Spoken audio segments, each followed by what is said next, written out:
नमस्कार, debate eight 8 देख रहे हैं आप। मैं हूं आपके साथ वरुण गोयल। सीज फायर के बाद देश में सियासी फायर दिखाई दे रहा है। 10 मई की शाम सीज फायर का ऐलान हुआ और उसके तुरंत बाद कांग्रेस ने सीज फायर पर सवाल उठाए। कांग्रेस ने पूछा कि आखिर इसकी घोषणा वॉशिंगटन डीसी से कैसे हुई। उसके बाद देश में एक माहौल बन रहा था, तो तभी डीजीएमओ की back to back press conference होने लगी और फिर पता लगा कि किस तरीके की जोरदार कार्रवाई पाकिस्तान में हुई है। उधर भारतीय जनता पार्टी ने यह तय किया कि वो जनता के बीच में जाएगी, इसलिए बीजेपी ने तिरंगा अभियान, तिरंगा यात्रा शुरू करने का ऐलान किया। और जितने बीजेपी शासित राज्य के मुख्यमंत्री हैं वो तो कर ही रहे हैं, इसके अलावा तमाम राज्यों में बीजेपी ने तिरंगा यात्रा शुरू कर दी है।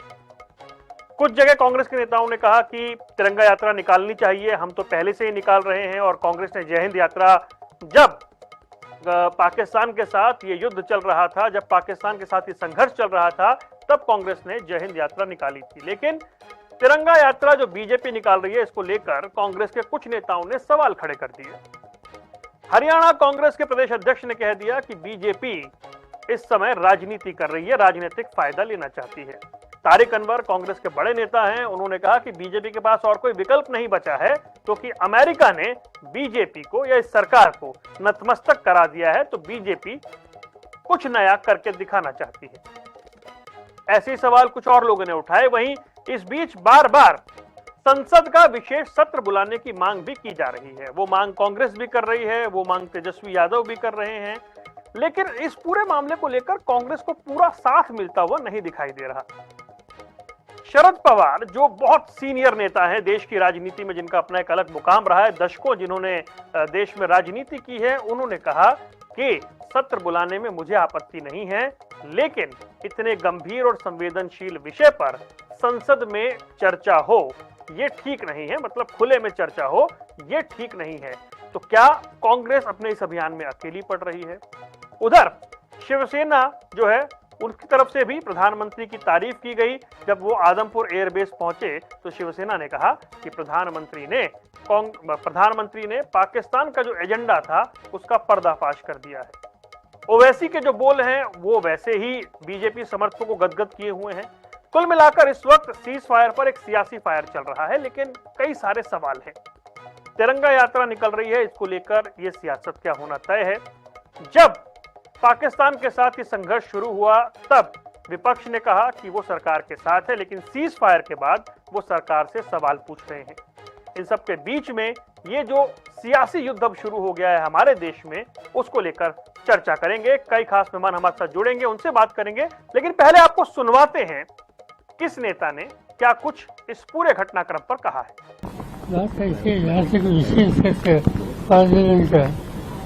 हम तो इसके खिलाफ नहीं, मगर ये सेंसिटिव इशू है, इन वालों ने डेप डिस्कशन, सीरियस इशू है, तो सदन में लेना मुश्किल होता है। मिनिस्टर को भी सब डिस्कस करना इतना आसान नहीं कि फायदे की बात है। अब उनके सामने उपाय क्या है भाई? एक तरफ तो आपने अमेरिका के सामने अपने आप को लस्त-मस्तक कर दिया और दूसरी तरफ बड़ी बड़ी बातें कर रहे हैं, तो कौन यकीन करेगा आपकी बात? पाकिस्तान ने पूरा रूमर फैलाया था, झूठ बोला था अपने टेलीविजन के माध्यम से, अपने आर्मी चीफ के माध्यम से, डीजीएमओ के माध्यम से, कि उन्होंने आदमपुर एयरबेस को अटैक किया है और वो अनऑपरेशनल है। उनके झूठ का पर्दाफाश देश के प्रधानमंत्री ने किया है और वहां पर जाकर उनको चेतावनी दी है कि आने वाले समय में अगर आप इस तरीके की फिर से कोई कार्रवाई करते हैं तो आपको मुंहतोड़ जवाब मिलेगा। अभी भी इनकी वोट की राजनीति है और वही तिरंगा यात्रा, जैसे यह तिरंगा को आप शकुन कहते थे, अब कम से कम तिरंगा को मानने लगे। जिस संविधान के खिलाफ बोलते थे अब उस संविधान को माथे से चूमने लगे। आपने सुना क्या कुछ राजनीतिक दल कह रहे हैं। हमारे साथ कई खास मेहमान जुड़ रहे हैं।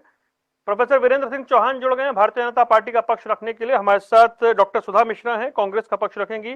इमरान शेख हैं, एनसीपी शरद पवार गुट से, आपका स्वागत है। और शंभू भद्रा है, वरिष्ठ पत्रकार, आप सभी का बहुत बहुत स्वागत है। और चलिए शुरुआत करते हैं। सबसे पहले डॉक्टर वीरेंद्र सिंह चौहान, जब हर मंच से ये कहा जा रहा है कि अभी ऑपरेशन सिंदूर खत्म नहीं हुआ है। जब आपके विपक्षी ये पूछ रहे हैं कि पहलगाम में वो कायराना हरकत करने वाले आतंकी अभी न्याय के कटघरे में नहीं आए हैं, तो बीजेपी तिरंगा यात्रा निकाल रही है। आपने अभी सुना, उदय भान हरियाणा कांग्रेस के प्रदेश अध्यक्ष कह रहे थे कि बीजेपी वोट की राजनीति कर रही है। कोई और कह रहा है कि आप इवेंट कर रहे हैं। इस अवसर पर जब अभी बहुत कुछ होना बाकी है, क्या आपने थोड़ा जल्दी इसका जो सेलिब्रेशन है वो शुरू कर दिया? देखिए, भारतीय जनता पार्टी की जहां तक बात है, हेलो जी वरुण भाई, ऑडियो मिल रहा है मेरा ठीक से? जी, थोड़ा सा डिस्टर्ब आ रहा है ऑडियो, एक बार आप और प्रयास मैं करें। ये कह रहा हूं कि भारतीय जनता पार्टी जी इश्यू आ रहा है कुछ ऑडियो में। जी हाँ, थोड़ा डिस्टरबेंस आ रहा है, आपका ऑडियो कट कट के मिल रहा है। ऑडियो डिस्टोर्ट नहीं होना चाहिए। ऑडियो डिस्टर्ब है। मैं एक बार चौहान साहब आपके पास लौटूंगा, तब तक मैं कहूंगा टीम से कि वो ऑडियो ठीक करा ले। मैं आपके पास लौटता हूं, तब तक मैं जरा दूसरे मेहमानों से होके आता हूं। डॉक्टर सुधा मिश्रा, ये भारतीय जनता पार्टी तिरंगा यात्रा निकाल रही है। आप लोगों की जय हिंद यात्रा इससे पहले निकल रही थी। बीजेपी का कहना है कि यह सेना के शौर्य को समर्पित है और ऑपरेशन सिंदूर की कामयाबी जन जन के बीच में उस भाव से पहुंचे, इसलिए वो देश भर में ये तिरंगा यात्रा निकाल रही है। वरुण जी, ये लोग कितना देश, सेना, तिरंगा, यहाँ के लोगों, यहाँ के बेटियों का सम्मान करते हैं।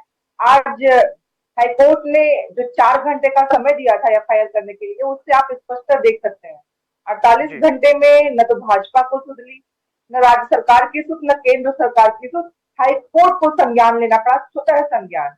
आप समझ सकते हैं कि ये लोग कितना इस देश के बारे में, इस देश के लोगों के बारे में, और इनका जो कहते हैं ना कि जिससे पैदा हुए हैं वहां पे कितना झंडा फहराया गया, कि आप भी जानते हैं, हम भी जानते हैं, पूरा देश जानता है। तो ये सिर्फ मात्र आप लोग कहते हैं ना, यही आप लोग नहीं, पूरा देश में जो इनके साथ के लोग कहते हैं कि अगर 24/7 हम हैं चुनाव में तो क्या फर्क पड़ता है। ये फर्क पड़ता है जो आज की परिदृश्य को हम विश्व पटल पे ले जा रहे हैं, ये होता है। सिर्फ राजनीति जीतने के लिए, सिर्फ चुनाव जीतने के लिए राजनीति में होना, ये वैश्विक पटल पे हमारा जिस तरह से मजाक बना है आज तक, इवन कांग्रेस को छोड़िए, अटल बिहारी वाजपेयी जी ने भी स्पष्ट मना कर दिया था कि हमारे बीच में जब कश्मीर की बात होगी तो तीसरा कोई नहीं होगा, पाकिस्तान और हिंदुस्तान मात्र होंगे, क्योंकि कश्मीर हमारा है, उससे बात करनी। और आज सीज फायर की बात अमेरिका बता रहा है और वो कह रहा है हमें खुशी है कि हमारी वजह से ऐसा हुआ। आप जानते हैं सीएनएन के रिपोर्टर ने क्या कहा कि भारत ने हमसे कहा कि आइए आइए, दुखी होकर हमारे पास आया, कैसा करवाइए। ये वैश्विक पटल पे देश के लिए इस तरह के हालात पहली बार। यहाँ तक कि अब चीन कह रहा है कि अरुणाचल प्रदेश हमारा हिस्सा है, भारत इसको स्वीकार न करे। वैश्विक पटल पे पहली बार।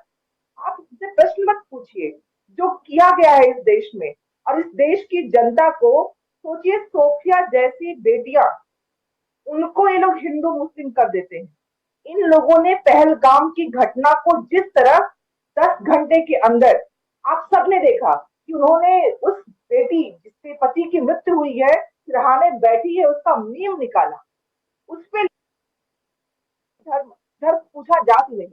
मतलब राजनीति के लिए इतना गिरा हुआ स्तर पहली बार देखेंगे। और उसके साथ ही साथ इनके साथ आप जानते हैं, अगर सच में हमें मिल जाए मीडिया का इस तरह से अंधभक्ति वाला साथ मिल जाए तो शायद कोई चुनाव हार ही नहीं सकता है। उसके बावजूद ये दूसरों पे मीन मेख निकालने के लिए बैठे होते हैं। क्या है, किसी से नहीं होंगे, क्योंकि मैं अपने मुखिया का ही मुंह देखूंगी कि वो कैसे मुझे किसी कठिन परिस्थिति से बाहर निकाले।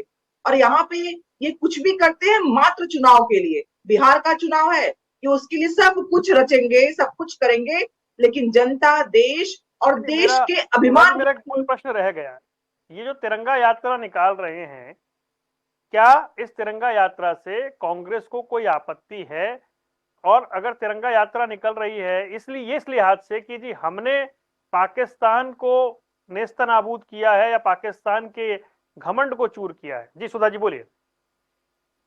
हम लोग लखनऊ में यात्रा निकालने गए थे, हम लोग शहीद चौक पे इकट्ठे हुए थे, लेकिन जी। प्रशासन ने हम बाहर निकलने तक नहीं दिया। और ये बात करते हैं देश के तिरंगे और देशभक्ति की बात करेंगे। इन्होंने सेना के सम्मान में, उस झंडे के सम्मान में, देश के सम्मान में हम निकलना चाह रहे थे, वहां तक नहीं निकलने दिया, हमें वहीं रोक दिया गया। पुलिस प्रशासन फिर से आ गया। इनके लिए कुछ नहीं होगा, क्योंकि ये मात्र चुनाव जीतने के लिए कुछ भी करेंगे, कोई भी चीजें बढ़ाएंगे, करेंगे। लेकिन देश को मैं फिर भी सम्मान देते हुए कहूंगी कि हमारे देश में हमारी संप्रभुता को बचाए रखने के लिए कम से कम कोर्ट में ऐसी आवाजें हैं। मैं उन दोनों जजों को नमन करती हूँ कि उनकी आवाजें हैं जो हमारे देश की संविधान, हमारी संप्रभुता को बचाने के लिए कहीं न कहीं जिस तरह से अडिग है कि रहना ही रहना इस देश को, वो बचा के रख रहे हैं। नहीं तो ये लोग तो पूरी तरह से चुनाव जीतने के लिए, चुनाव में रहने के लिए 24/7 मात्र चुनाव जीतने के लिए है। काम नहीं करना है इनको न देश हित में, न राष्ट्र हित में, न जनहित में, न तो समाज हित में कोई कार्य नहीं करना है। ठीक है, मैं उम्मीद कर रहा हूं कि अब वीरेंद्र सिंह चौहान की आवाज मुझे ठीक मिलेगी। तो चौहान साहब, आपने सुन लिया होगा सुधा जी क्या कह रही हैं। 24/7 आप चुनाव मोड में रहते हैं और चुनाव मोड को देखते हुए आपके तमाम कार्यक्रम चलते हैं। पहली बात, सुधा जी अगर ये कह रही हैं कि हम 24/7 चुनाव मोड में रहते हैं, तो मैं इनका धन्यवाद करता हूं। इन्होंने भारतीय जनता पार्टी को कम से कम समझा है। लेकिन साथ में मैं इनको ये जताना चाहूंगा कि सुधा जी, प्रजातांत्रिक देश में, प्रजातांत्रिक व्यवस्था में सबसे बड़ा राजनीतिक दल, उसको चुनाव से डरना चाहिए क्या? चुनाव मोड में नहीं रहना चाहिए क्या? निश्चित तौर पर, क्योंकि हम प्रजातांत्रिक दल हैं, प्रजातंत्र में विश्वास रखते हैं, चुनाव हमारे लिए बहुत पवित्र प्रक्रिया है, हम उसका सम्मान करते हैं, उस मुद्रा में रहते हैं। चुनाव के मोड का देश समाज के साथ कोई टकराव है क्या? चुनाव का मोड अपनी जगह, देश, समाज, राष्ट्र की रक्षा, सैन्य बलों का गौरव, वो अपनी जगह है। मैं उस पार्टी के प्रवक्ता के नाते आपसे बात कर रहा हूं वरुण भाई, जो पार्टी कहती है देश पहले, उसके बाद पार्टी और उसके बाद व्यक्ति। कांग्रेस में समस्या है, इनके यहां व्यक्ति, खानदान पहले, देश जाए भाड़ में, देश जाए कहीं जाए, गड्ढे में गिरे देश।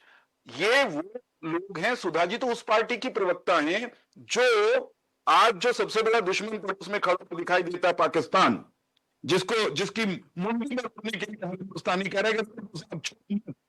सुधा जी की पार्टी के नेता उस पाकिस्तान के यहां जाके ये कहते हुए देखे सुने गए, वीडियो पर रिकॉर्ड है कि देखिए, नरेंद्र मोदी को हटाने का आप हमारी मदद करिए। इस तरह का जिस पार्टी की सोच रही हो कि अपने प्रधानमंत्री को हटवाने दुश्मन देश के आंगन में चले जाएं, वो कम से कम देश, समाज, राष्ट्र की बात करते हुए अच्छे नहीं लगते। रही बात कि तिरंगा यात्रा से इनको क्यों परेशानी हो रही है, क्यों होनी चाहिए भाई? तिरंगा वो प्रतीक है, वो पताका है, वो ध्वजा है, जिसको सीने पर लगाकर, हाथ में थामकर, दिल में रखकर, संगीन पर सामने रखते हुए, जिसके लहराते स्वरूप को लहराते हुए स्वरूप सामने रखकर देश के सैनिक देश की रक्षा के लिए सरहद पर दुश्मन से निहत्थे हुए जाते हैं। दुश्मन के 12 में से 10 एयरबेस को ध्वस्त करके भी आ जाते हैं। तो तिरंगा सिंदूर, ऑपरेशन सिंदूर के फॉलो अप में तिरंगा यात्रा, उससे अगर किसी को परेशानी हो सकती है तो उसको हो सकती है जिसको तिरंगे का ऑपरेशन सिंदूर में ऊंचे लहराना वो अच्छा नहीं लगा। परेशानी किसको होगी तिरंगा से, तिरंगा यात्रा से, तिरंगे को हाथ में लेकर निकलने वाले देशवासियों से, उनको, जिनको इस ऑपरेशन में जो हमने अर्जित किया है, जो हमारे सैन्य बलों ने की हैं, जो हमने दुश्मन के ठिकानों को उसके बिल्कुल गहरे घुसकर हमारी एयरफोर्स ने, मेरा प्रश्न था चौहान साहब, मेरा उसमें प्रश्न ये था कि जब अभी ऑपरेशन सिंदूर चल रहा है, और अभी पहलगाम के आतंकियों को भी ढूंढ के उनका भी सफाया करना है, उससे पहले, क्योंकि क्या अमेरिका बार बार डोनाल्ड ट्रंप एक दिन नहीं छोड़ रहे हैं, वो बार बार ये आकर कह रहे हैं कि मैंने करा दिया। उस नैरेटिव को हटाने के लिए आपको पब्लिक के बीच में ये तिरंगा यात्रा लेकर जानी पड़ी है क्या? मुझे कहने दीजिए, मैं ये कह रहा हूं, भारत की सरकार ने, भारत के सैन्य बलों ने दो टूक शब्दों में अमेरिका समेत सारी दुनिया को यह बताया और जताया है कि भारत की आत्मा पर हमला हुआ, भारत के नागरिकों पर हमला हुआ, इस अमानवीय ढंग से हुआ कि उनके करके खत्म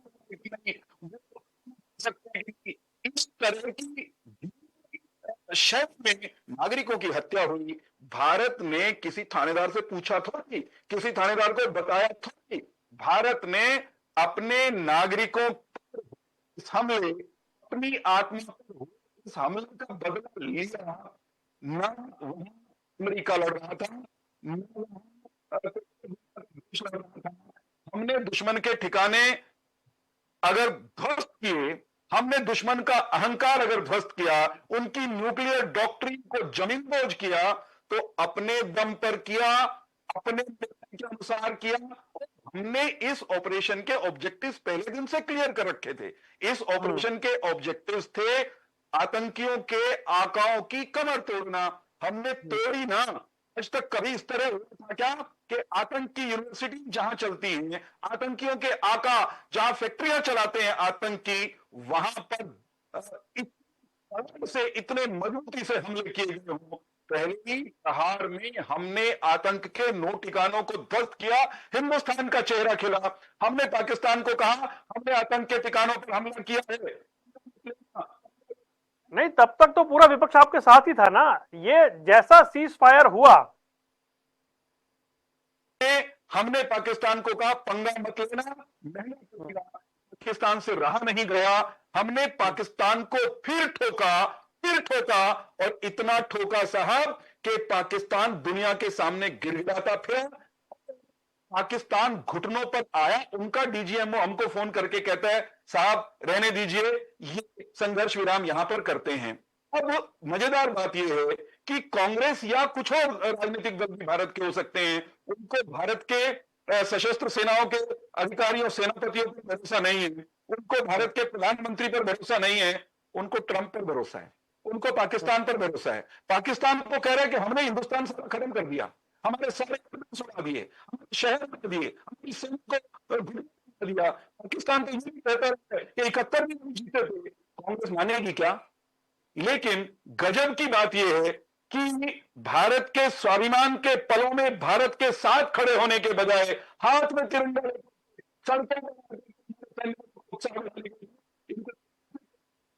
चलिए ठीक है, मैं आगे अगले प्रवक्ता के पास जाऊं, उससे पहले एक जवाब और दे दीजिए। मध्य प्रदेश में आपके मंत्री ने जो टिप्पणी की उस पर आप एक्शन लेते, उससे मतलब अदालत को एक्शन लेना पड़ा, उससे पहले आपको ले लेना चाहिए था। जब पूरे देश का मानस जवानों के प्रति ऐसा है तो उस पर आप एक्शन ले लेते। मैं निजी तौर पर किसी बात कहूंगा, देश के सैन्य बलों के विरुद्ध कोई अगर असामान्य भाषा में बात करता है, कोई मैं यहां से शुरू करता हूं, उसको स्वीकार नहीं किया जा सकता। इस पे इतना ही कहा जा सकता है, सवाल आज देश की जीत को इतिहास के साथ मिलाने और देश के सैन्य बलों का उत्साह बढ़ाने का है। हम उस काम में लग रहे हैं। कुछ लोग हैं जो ये ढूंढ रहे हैं। नहीं, उसमें आपका, जब सैन्य बलों का उत्साह बढ़ाने में आप ही का एक मंत्री सहयोग नहीं कर रहा या डिग्रेड कर रहा है, तो कड़ी कार्रवाई तो होनी चाहिए थी ना। वाक्य बोल दूं, मैं ये कह रहा हूं, इससे ज्यादा निंदनीय बात कोई नहीं हो सकती कि कांग्रेस के एक नेता ये कह रहे हैं कि भारत अमेरिका के सामने नतमस्तक हो गया। जिस भारत ने अमेरिका के पाले में पाकिस्तान के 100 वायु ठिकाने नष्ट कर दिए, जमीन कर दिया, इन्हें झुका हुआ दिखाई दे रहा है। गड़बड़ इनकी मानसिकता में है या भारत की सेनाओं में? गड़बड़ इनकी मानसिकता में है कि भारत के नेतृत्व में? ये देखने की बात है। देश है, ठीक है, मैं एक बार और मेहमानों के पास चलता हूं, फिर आऊंगा। इमरान शेख एनसीपी के प्रवक्ता हमारे साथ जुड़े हुए हैं।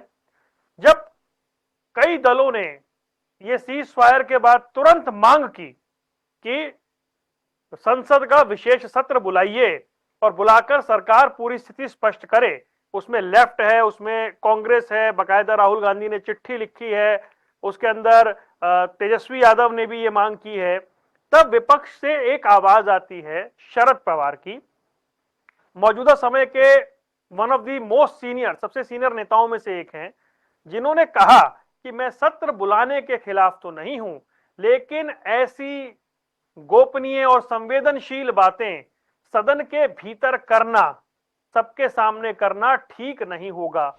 इस बात की बड़ी प्रशंसा हर तरफ हुई, मतलब बीजेपी की तरफ तो हुई, कि शरद पवार जो है वो इस समय राजनीति से इतर एक बड़ी महत्वपूर्ण बात कर रहे हैं कि जब लड़ाई होती है तो बहुत सारी गोपनीय जानकारी होती है, बहुत सारी संवेदनशील जानकारी होती है, उसमें तय करना होता है कौन सी पब्लिक के सामने आए, कौन सी ना आए।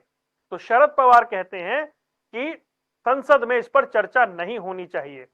इमरान शेख, इसको कई तरीके से लिया जा रहा है, थोड़ा प्रकाश डालिए, शरद पवार के इस बयान के मायने क्या है?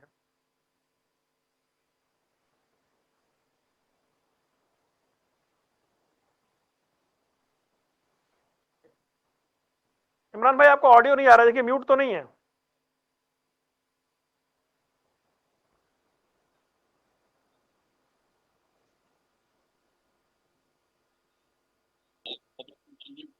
पहले भी इतनी सारी जो लड़ाइयाँ हुई पे हमेशा ही पाकिस्तान को हमने चारों खाने चित किया है, उसमें कोई संदेह नहीं है। पर आदरणीय पवार साहब जो इस भारत देश के संरक्षण मंत्री रह चुके हैं, उन्होंने जो स्टेटमेंट दिया उसके कहने के मायने ये थे कि जो सेना का साहस है, जो सेना ने जो ये किया है, कार्रवाई की है, उसकी जो डिटेल्स है, जैसे लास्ट आपने देखा कि पुलवामा के हमले के बाद आईएसआई को हमने उस एयरपोर्ट पे उनके एक टीम को बुलाया था इंक्वायरी के लिए, और पठानकोट एयरबेस भी बहुत सारा बवाल हुआ था। तो उस घटना से सीखते हुए इस घटना में आज के तारीख में देश का माहौल भाजपा की तरफ से ऐसा हुआ है कि उस शुरुआती दिनों में कुछ लोगों की तरफ से भारत पाकिस्तान के बजाय हिंदू मुसलमान की तरफ नैरेटिव गया था, और वो सब चीजें सेना ने और सरकार ने बाद में सोफिया अंसारी जी की और वेमुका सिंह जी लेफ्टिनेंट, उनकी भी एक साझा प्रेस कॉन्फ्रेंस हुई और हमने दिखा है कि हम एक सेक्युलर देश है, हमको दिखना पड़ा। उस आंतरिक बातों को मुद्दे नजर देखते हुए आदरणीय पवार साहब ने बड़ी ही अपने उनका एक जो एक्सपीरियंस है 50-60 सालों का भारतीय राजनीति का, उसके नेतृत्व में, मतलब उसके इसमें उन्होंने ये कहा कि कुछ चीजें जब सदन में हम निकलती है तो वो चीज बाहर नहीं जानी चाहिए, और वो सही भी है। दूसरी तरफ अगर हम देखेंगे, दूसरी विरोधी पक्ष जो बातें कर रहा है वो भी सही है, क्योंकि भारत एक लोकशाही मानने वाला देश है, यहाँ पे राजेशाही नहीं चलती है। और आर्टिकल यहाँ पे आर्टिकल आप देखोगे 75(3) के तहत अपोजिशन को भी उसमें लेना चाहिए, कि उनकी भी सलाह लेनी चाहिए कि अगर सीज फायर करना था तो विरोधी पक्ष जो आपके ऑपरेशन सिंदूर के समर्थन में खड़ा था पहले दिन से, पहले वक्त से, तो उनको भी पूछना चाहिए था या उनको भी कुछ जानकारी देनी चाहिए थी कि सीज फायर कैसे हो रहा है और किस शर्तों पे या किस वजह से हो रहा है।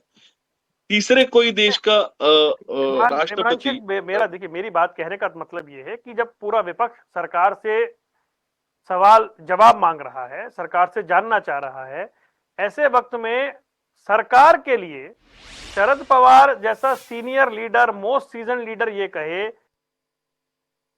ना इस समय वो ठीक नहीं रहेगा, या मतलब उसमें वहां ऐसी बातें नहीं होनी चाहिए। तो भाई आपकी जो युति है उसमें वो एक अलग राय रख रहे हैं ना। स्टेटमेंट आप देखो ध्यान से, उन्होंने कहा कि अगर सत्र कल बुलाया जाता है तो कोई पूछ सकता है कि ये सीज फायर जब हुआ है, ये सीज फायर तीसरे देश के, मतलब भारत पाकिस्तान छोड़ के तीसरे देश से वहां पे डिक्लेयर किया जाता है और उसके बाद फिर हम लोग यहाँ से घोषणा करते हैं, तो इसकी शक्यता नाकारी नहीं जा सकती, ऐसा उन्होंने कहा है। उनके स्टेटमेंट के दो अर्थ है, मतलब अगर आप देखोगे तो उन्होंने ये भी कहा है कौन सा अर्थ निकालना चाहिए आपके हिसाब से? मेरे हिसाब से तो अर्थ ये निकलता है कि जो सीज फायर हुआ है उसमें डोनाल्ड ट्रंप ने पहले अमेरिका ने घोषणा की और उसके बाद हमने यहाँ पे, सरकार ने यहाँ पे घोषणा की, और ये सवाल कल संसद में सत्र आने के बाद विरोधी पक्षों से पूछना लाजमी है। तो ये यही सब चीजें वहां पे खुल के नहीं आनी चाहिए, ये उनकी एक ये रह सकती है। शंभू भद्रा वरिष्ठ पत्रकार हमारे साथ हैं। शंभू जी, मेरा प्रश्न ये है कि जब युद्ध या वॉर की स्थिति होती है, हमने देखा पीछे सर्जिकल स्ट्राइक और एयर स्ट्राइक के समय देश में क्या कुछ हुआ, जो नैरेटिव एक बना उसको बीजेपी ने किस तरह काउंटर किया और दूसरे दलों को कैसा नुकसान हुआ। पिछली बार के मुकाबले इस बार ऐसा लगता है कि विपक्षी दल जो हैं उन्होंने देखा है कि पिछली बार जो उन्होंने कहा उसका पब्लिक में, जनमानस में क्या असर पड़ा। उसके विपरीत आप देखिए शरद पवार सीधा सीधा वो कह ही नहीं रहे हैं कि सत्र बुलाइए। शशि थरूर जो है वो तो सरकार को हर फ्रंट पे डिफेंड कर रहे हैं, जा जाके इंटरनेशनल मीडिया तक में बात रख रहे हैं।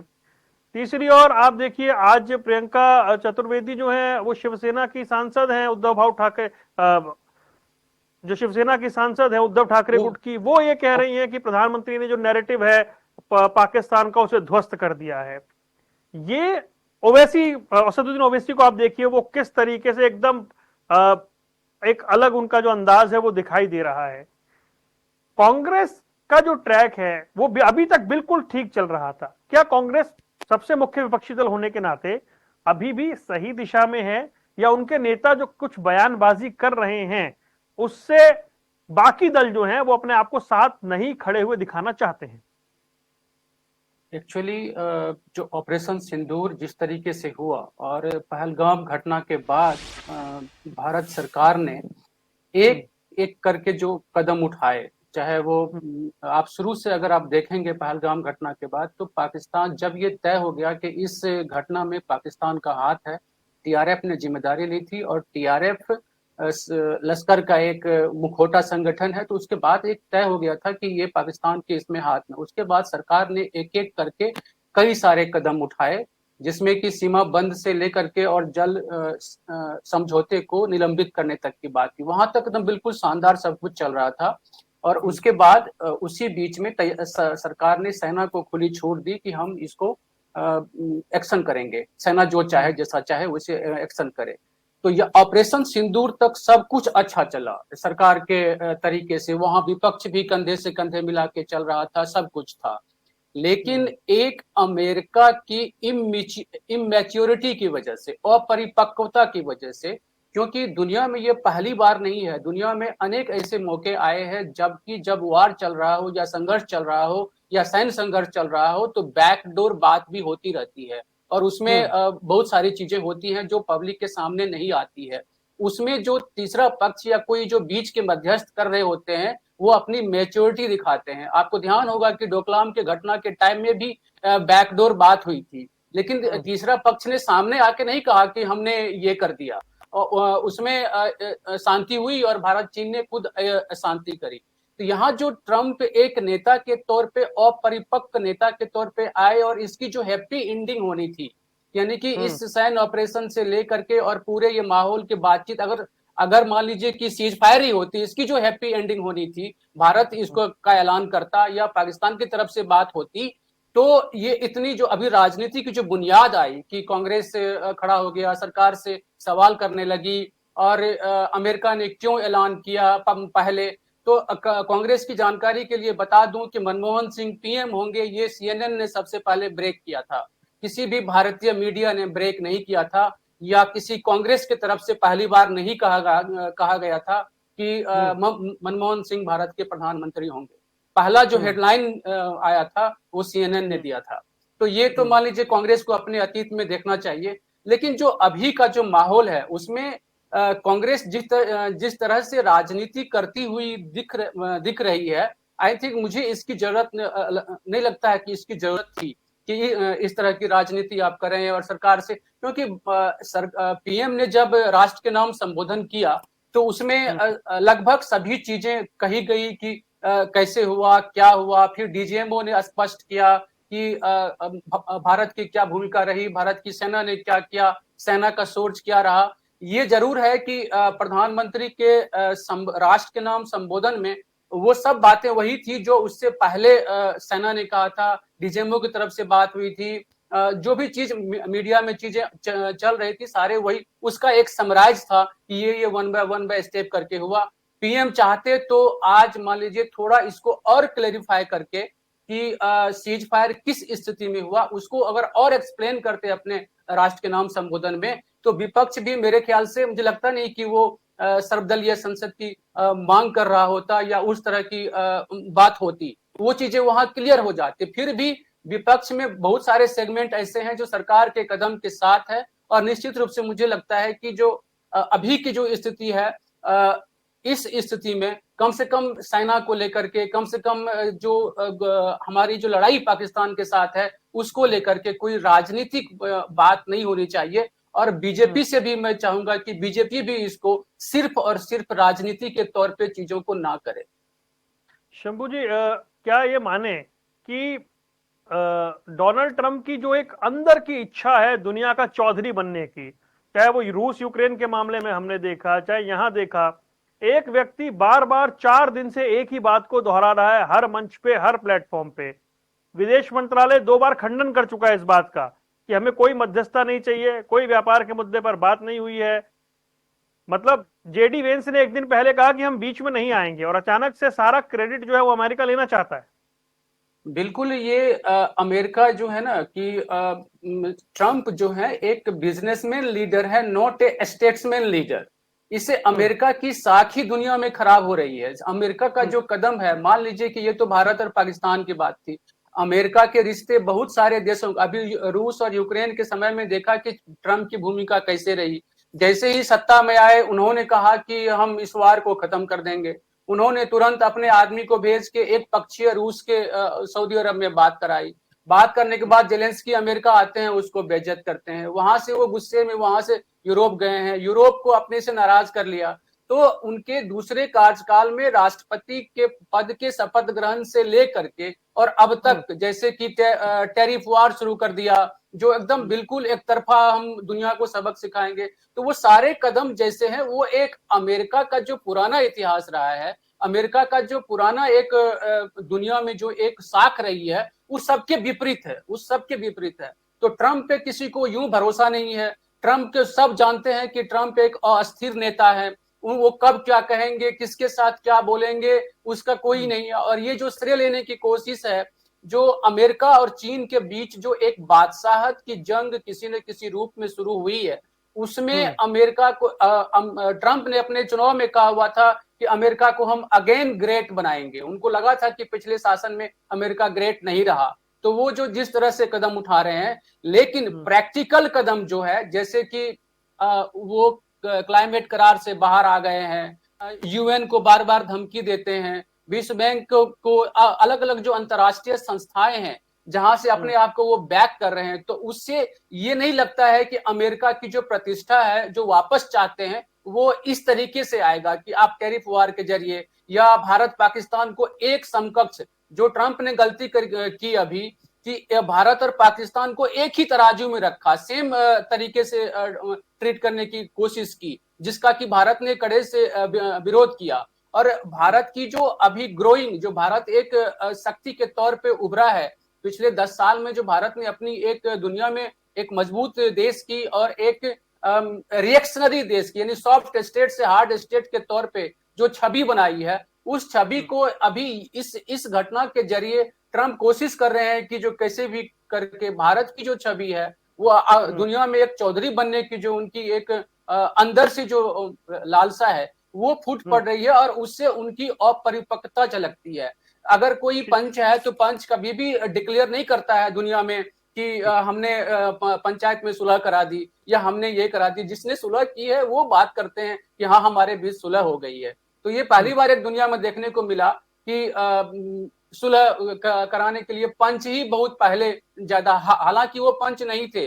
भारत और पाकिस्तान, जो इसके बैकग्राउंड में अगर देखेंगे तो भारत पाकिस्तान के साथ सैन्य ऑपरेशन के साथ साथ जब ऑपरेशन सिंदूर चल रहा था तो बैकडोर बात भी चल रही थी, एनएसए की बात चल रही थी, डीजीएमओ की बात चल रही थी, और वो किसी न किसी पॉइंट पे पहुंच रहे थे।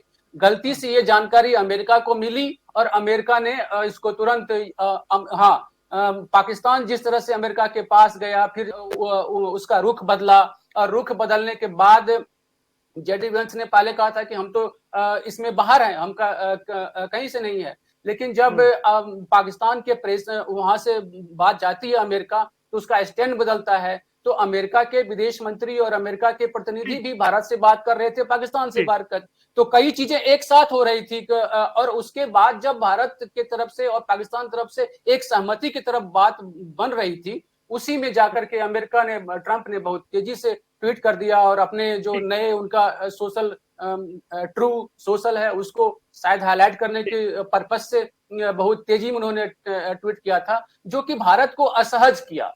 ये भारत और अमेरिका के जो रिश्ते हैं उस रिश्ते पर एक तरह से ट्रंप ने खुद ही डेंट लगाया है। मुझे लगता है कि भारत को असहज किया है दुनिया की स्थिति में, और भारत उससे निकलने की पूरी तरह कोशिश कर रहा है, और भारत की छवि अलग तरह की है, वो दुनिया में सब देख रहे हैं। जी डॉक्टर सुधा मिश्रा, मेरा एक सवाल आपसे ये है कि जब आप बार बार ये मांग कर रहे हैं कि संसद का विशेष सत्र बुलाना चाहिए, तो आपके सहयोगी शरद पवार बताते हैं कि संसद में इतने संवेदनशील विषय पे चर्चा नहीं होगी, सर्वदलीय बैठक होनी चाहिए। उन्होंने एक तो इससे इत्तेफाक रखा है।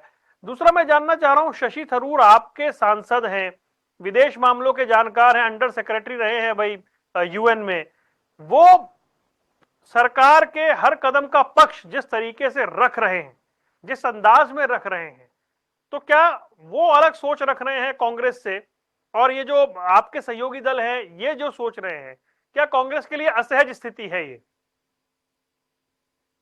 वरुण जी, सबसे पहले मैं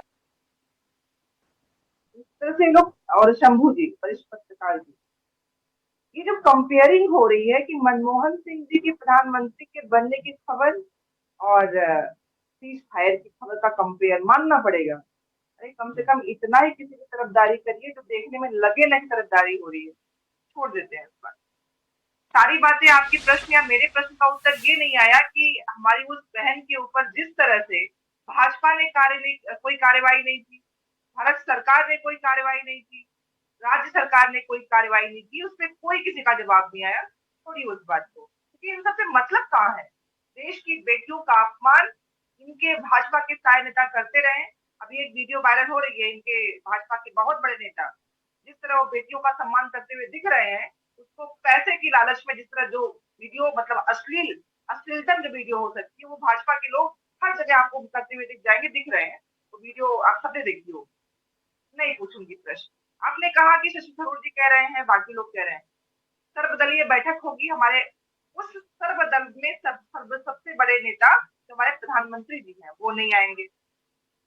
सर्वदलीय बैठक कराइए, प्रश्न किससे पूछना है? हमारे गार्जियन से। गार्जियन मौजूद नहीं होगा। सत्र बुलाना है। अगर हमें लगता है कि हमें उन बातों का कहीं और नहीं जाना चाहिए, तो प्रधानमंत्री जी इस बात को लोगों से, भाई आपके संसद के साथ में काम करने वाले सांसद ही तो है, देश के बाहर के लोग तो नहीं है ना। आप बहुत सी कार्रवाइयां, सेना अपने कार्य करती है, हर जगह वो कार्य बात नहीं जाती है, आप भी करिए ना, किसने मना किया है? लेकिन दिक्कत यहाँ पे है कि पिछले 10 सालों में भारत का नाम हुआ कहने वाले लोग उसके पहले किए गए कार्यों को जिस तरह खत्म करने की कोशिश करते हैं, वो इन चीजों पे देख नहीं पाएंगे। आखिर अमेरिका को ताकत किसने दी? अभी नहीं, अमेरिका पिछले 4-5 महीनों से जिस तरह भारतीयता को बार बार प्रश्न में ला रहा है, जिस तरह यहाँ के लोगों के साथ व्यवहार कर रहा है, जो भी चीजें हो रही है सब देख रहे हैं। उसके बावजूद जब हम सभी 142 करोड़ भारतीय, कोई अलग नहीं था, सब साथ में खड़े थे, उन 27 लोगों की जिस तरह से नृशंस हत्या की गई थी उसका बदला लेने के लिए खड़े थे। क्या वो सारे आतंकवादी पकड़े गए? क्या हमने उनको मारा, उनको पकड़ा, उनसे पूछा क्या हमने किया? नहीं। हमने जाके सीमा के अंदर कुछ नहीं किया। हमने उनके कुछ जगहों को, जो कि कुछ आतंकवादियों के पोषक थे, वहां हमने किया बाई एयर। हमने उनके आक्रमण का जो कर रहे थे उस सामने उनको रोकने की कोशिश की। उसके बाद सीज फायर हो रहा है। सीज फायर हो रहा है और बता कौन रहा है? अमेरिका। क्या इन प्रश्नों के उत्तर जनता को जानने जरूरी नहीं है? कुछ भी कह दिया जाए, कांग्रेस के नाम पे सब कुछ करके ये दिखाने की कोशिश की जाए कि वो तब था, ये अब है, कि तब था। अरे भाई, अगर देश की स्थिति मजबूत हुई है तब ऐसा कैसे हो गया कि 71 में किसी की हिम्मत नहीं हुई, अटल बिहारी जी सामने किसी की हिम्मत नहीं हुई, आज हिम्मत हो गई है कि आपके देश में जो दो देशों के बीच में मसला चल रहा है, तीसरा खड़ा होके कुछ कह देता है, फिर आप लोग बताते हैं। इस बात पे हर एक भारतीय को जानने का अधिकार है। आप अगर ऐसी बातें करेंगे, खास करके जब पत्रकार, आपने कहा कि सिर्फ कुछ जगह कुछ आतंकवादियों के जो पोषक थे उनको निशाना बना लिया। वरुण जी, कोई एक भारतीय नहीं होगा जो उन बातों पे साथ ना खड़ा हो। कौन नहीं खड़ा था? सबने कहा कि ऐसी घटनाएं आप भी जानते हैं, और ऐसे बहुत से सेना के लोग हैं जो जानते हैं, एक दो घटनाएं आतंकवादियों लगातार हो रही हैं। हमारे सैनिक तिरंगे में लिपट के हमेशा आ रहे हैं। हम खत्म करने का पूरा चांस था। हम चाहते तो उस आतंकवादी देश जो पाकिस्तान है उसको नेस्तनाबूद कर देते, और हम अगले बार सैनिकों के मौतों को जो तिरंगे में लिपट के कर देते हैं, नहीं कर रहे होते। ऐसा कुछ तो हमें 26/11 के बाद भी करना चाहिए था। वरुण जी, मौका आपके पास हो, कोई तीसरा देश दूसरे देश को जो आतंकवादी है उसके साथ अब हमें पता था कि पाकिस्तान में हैंडलर बैठ के गाइड कर रहे हैं कि होटल के किस लॉबी में घुस के हमला करना है, वहां से हैंडलर सब कुछ चला रहे हैं, तो उसके बाद भी हमें कोई कार्रवाई तो करनी चाहिए थी। अरे कार्रवाई हमें पाकिस्तान को नेस्तनाबूद करना चाहिए, कह तो रही हूँ मैं कहाँ मना कर रही हूँ। मैं तो कह रही हूँ कि उस पाकिस्तान को लोन मिल जाता है, उस पाकिस्तान के साथ हमारा कंपेयर हो जाता है, और वो देश जो जानता नहीं है कि हिंदुस्तान पाकिस्तान का क्या इतिहास रहा है, बोलता है सेंचुरी चल रहा है, वो देश आके सीज फायर करवा रहा है, और उसके बाद हम बोल रहे हैं कि यहाँ से फायर हो रहा है। तो ये वरुण जी पूछने की बात है। भारत सरकार, या अगर हमारे भारत सरकार के बारे में वो ऐसी बातें कर रहा है, तभी ये प्रश्न है। हमारे सेना के 100 रुपए अगर रोका गया, सेना करने को तैयार बैठी थी, रोका गया, यही प्रश्न है। हमारे बद्रीनाथ भाई ने कहा, यही तो मेरा सवाल है। सेना बैठी, एक मिनट सुधा जी, ये ठीक है, आप बीजेपी से खूब सवाल पूछिए कि सेना, आ रहा हूं जॉन साहब, आ रहा हूं, पूरा समय दूंगा, कि सेना को रोका गया, तो यही तो सवाल है कि 26/11 के समय भी सेना को क्यों रोका गया? जब वहां से हैंडलर फोन करके बता रहे थे, तब तो पूरा हमला ही पाकिस्तान के अंदर बैठकर प्रायोजित हुआ था। जब ये पता लग गया था अंतर्राष्ट्रीय मीडिया से कि अजमल कसाब पाकिस्तान से आया है, फोन पे बताया जा रहा था कौन सी लॉबी में घुसना है, कहां गोलियां चलानी है, तब सेना को क्यों रोका गया था? क्या बात है, ऐसे प्रश्नों को करके आप लोग जो देते हैं ना भाजपा के लोगों को कि उत्तर नहीं देना है, ऐसे ही इनके नेता खड़े होके मंचों पे, चुनावी मंचों पे खड़े कैसे खड़े हो गए? एक सवाल पूछा है आपसे मैंने। सुनिए, जिस तरह से सोफिया जी के बारे में प्रश्न ऐसे उठाए जाते हैं, जो आप लोग कंपेयर करने बैठते हैं ना। 3 बार पूछा मैंने सोफिया जी पे फिर पूछूंगा मैं। आपको किसने कहा मैं नहीं पूछूंगा? बताइए, प्रश्न करिए, 47 के पहले क्यों नहीं हुआ था, आज क्यों होगा? ये कोई प्रश्न होता है क्या? आज की स्थिति, हम उस समय से आज के आगे नहीं बढ़े हैं, विश्व गुरु बन रहे हैं आप, और आप कहते हैं मतलब हम आज आगे बढ़ चुके हैं, आप मान रही है? जी, हम आगे बढ़ चुके हैं, आप मान रही है? सुनिए वरुण जी, इतना तो आपको ही पता होगा कि वीरेंद्र सिंह चौहान भाई, प्रश्न वहीं का वहीं खड़ा है। एक तो ये कि आप लोगों ने कोई कार्रवाई नहीं की आपके नेता की अभद्र टिप्पणी पर, और दूसरा ये कि इतना बड़ा मौका था आपके पास, आप लोगों ने सीज फायर कर दिया अमेरिका के कहने पर।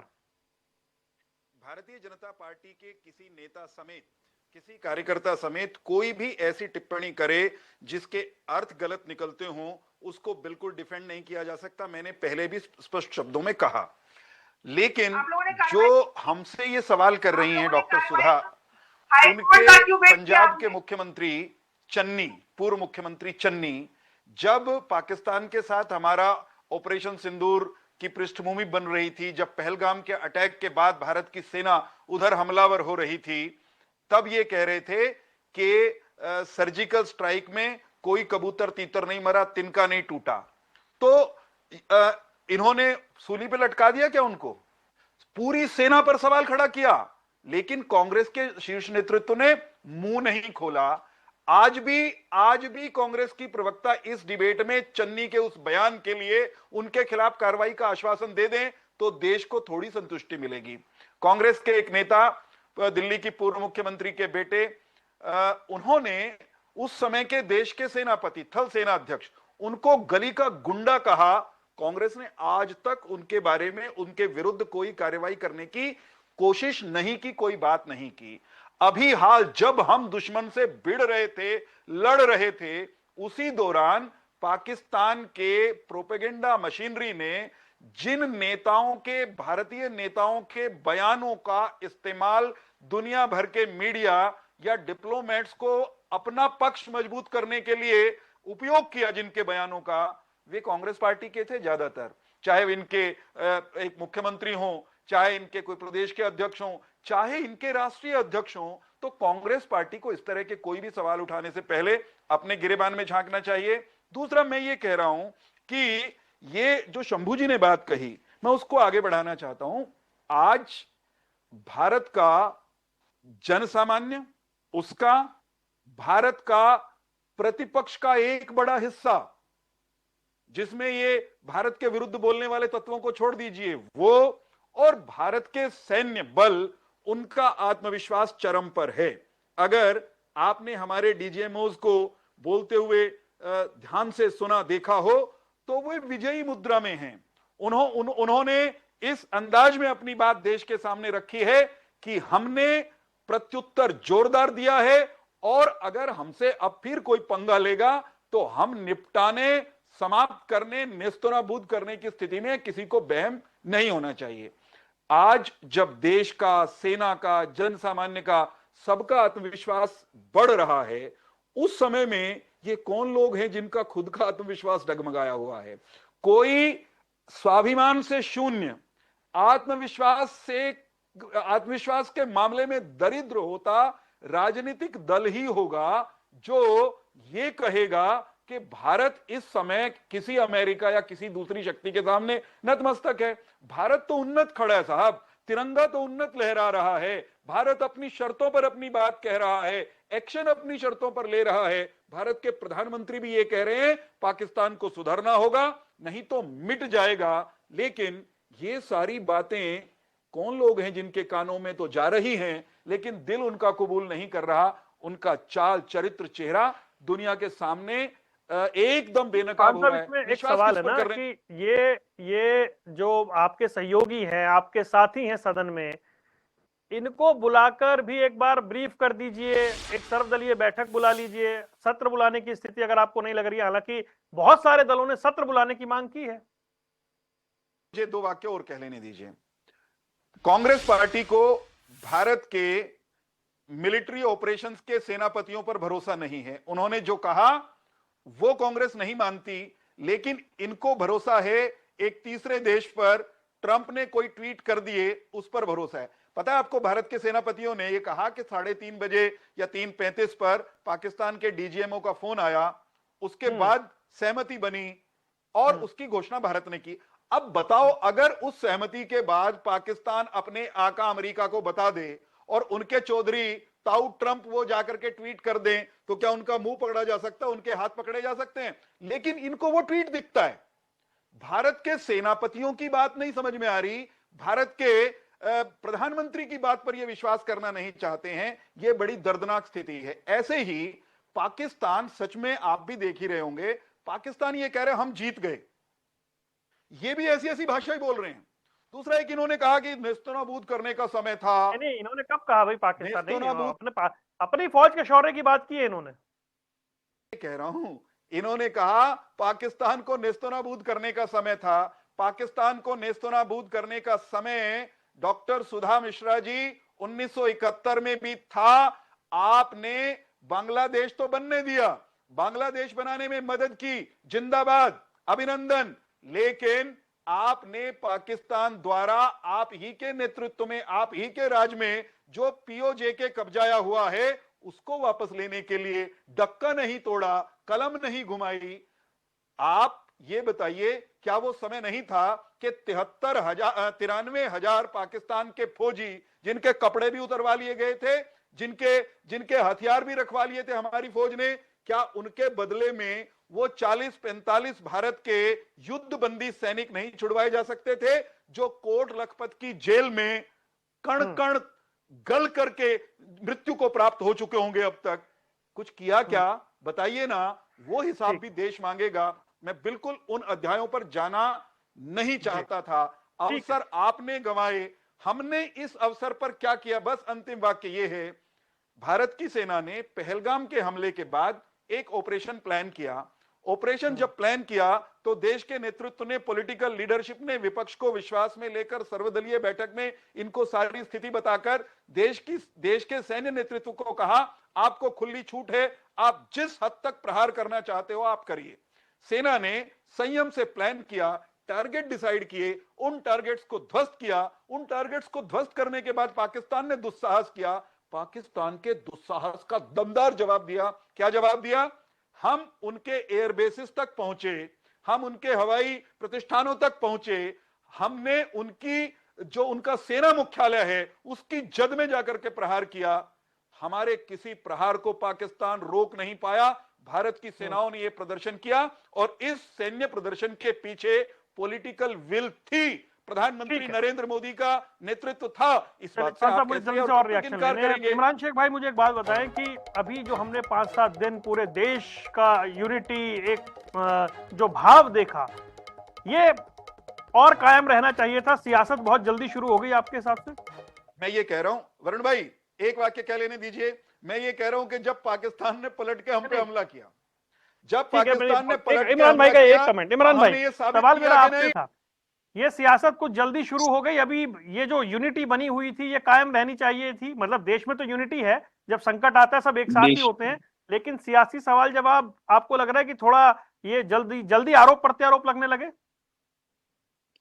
देखिए, देश में यूनिटी पहले से ही है, देश की यूनिटी खत्म नहीं हुई। और जैसे आप बोल रहे हो कि जैसे राजनीति शुरू हुई, तो राजनीति तो मेरे ख्याल से जिस दिन हमला हुआ उस दिन से ही वो नैरेटिव सेट किया जा रहा था किसी पार्टी की तरफ से कि ये इंडिया पाकिस्तान नहीं है, ये यहाँ के भारत के हिंदू मुसलमान है। ये नैरेटिव सेट किया जा रहा था। क्यों? इंडिया कौन कर पाकिस्तानी था, विशुद्ध रूप से इंडिया पाकिस्तान था। सियासत शुरू हो रही थी।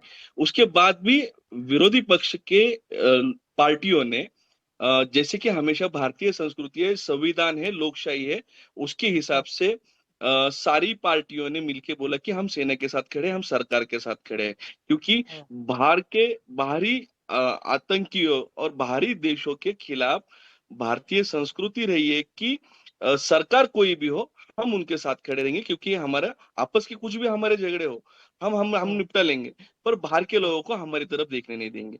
वही हुआ। और उसके बाद जब ये हमला हुआ, ये सब चीजें हुई, और तीसरा देश आके, जैसे पवार साहब ने बोला कि तीसरा देश आके जब बोल रहा है कि हमने सीज फायर किया और उसके बाद हम लोग डिक्लेयर कर रहे हैं, तो ये जनता में इस चीज का गलत मैसेज गया है।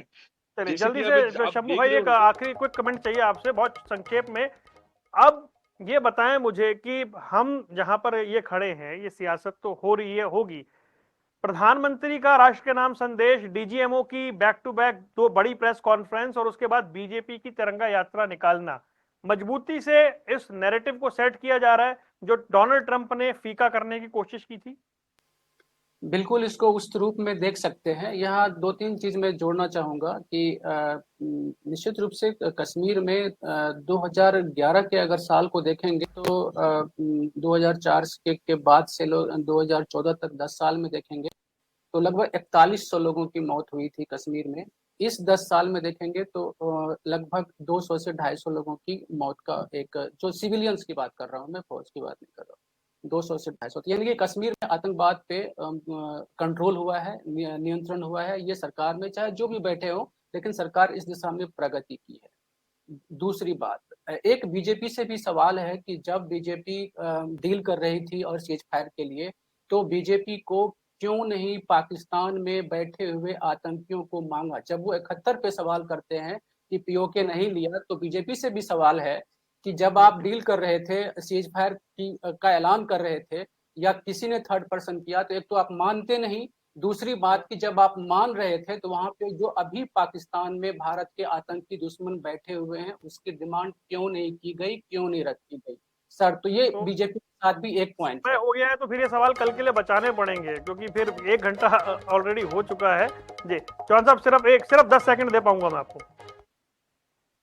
भारत किसी से डिमांड नहीं करता साहब। वो पुराने जमाने की बात है कि हम जो है ना कागजों के पुलिंदे भेजा करते थे, देखो प्रमाण आपके यहां से हमला हुआ।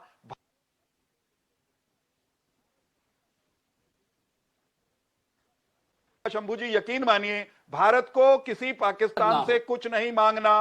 भारत डिक्टेट करने की स्थिति में है, भारत अटैक करने की स्थिति में है, भारत ने किया है। और भारत आतंकियों समय मेरे पास इतना ही है, लेकिन कुल मिलाकर एक विषय ये था कि देश ने एक बड़े पैमाने पर एक यूनिटी दिखाई, पाकिस्तान को करारा जवाब दिया, मुंह तोड़ जवाब दिया, और उसके बाद अब सीज फायर हुआ है तो जाहिर सी बात है सियासी फायर होना तय है। ये फायर जाएगा कहां तक, इसका असर कितने दिन तक रहेगा, ये देखना दिलचस्प रहेगा। आप चारों मेहमानों का जुड़ने के लिए बहुत बहुत शुक्रिया। तो चर्चा आप देख रहे थे जिसमें हम बात कर रहे थे कि आखिर किस तरीके से अब हमारे देश में तिरंगा यात्रा से लेकर सदन के सत्र को लेकर राजनीति चल रही है। वो कितने दिन तक चलनी है या विषय बदलेगा, उसकी प्रतीक्षा सबको रहेगी। रुकने कुछ देर के लिए, खबरों का सिलसिला लगातार जारी है।